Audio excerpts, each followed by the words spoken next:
અને મહી નદીમાં ગેરકાયદે ખનનની સામે કોંગ્રેસ ધારાસભ્ય અમિત ચાવડાના પ્રહાર. કહ્યું, મહી નદીમાંથી ખુલ્લેઆમ ખનીજ ચોરી થઈ રહી છે. ખનીજ માફિયાઓ પાણીમાંથી રેતી કાઢી લેતા હોય છે. નદીમાં ઊંડાઈના કારણે અનેક લોકોના જીવ પણ ગયા છે. ઉપર સુધી હપ્તા પહોંચતા હોવાથી ખનન માફિયાઓ બેફામ બન્યા છે. અમિત ચાવડાના આક્ષેપ. નદીમાં 24 કલાક ગેરકાયદે ખનન થઈ રહ્યું છે અને ગેરકાયદે ખનન અંગે સરકાર તાત્કાલિક તપાસ કરાવે, અમિત ચાવડાએ કહ્યું.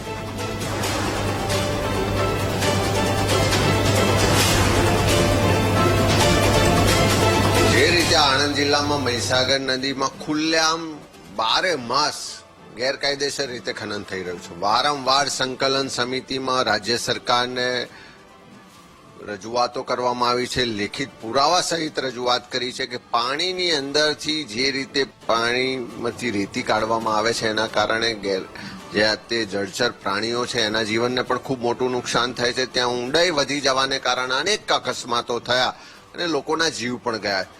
પણ આપ સૌ જાણો છો કે જે આખા ગુજરાતમાં ખનન માફિયાઓ બેફામ છે અને એના કમિશનના હપ્તાના પૈસા છે મુખ્યમંત્રી કાર્યાલય સુધી પહોંચે છે. એના કારણે આ બેફામ ખનન ચાલી રહ્યું છે. ત્યારે સરકાર પણ તાત્કાલિક તપાસ કરાવે અને જે પણ ખનન માફિયાઓ છે, જે પણ જવાબદાર અધિકારીઓ છે એમની પર કડકમાં કડક કાર્યવાહી કરે.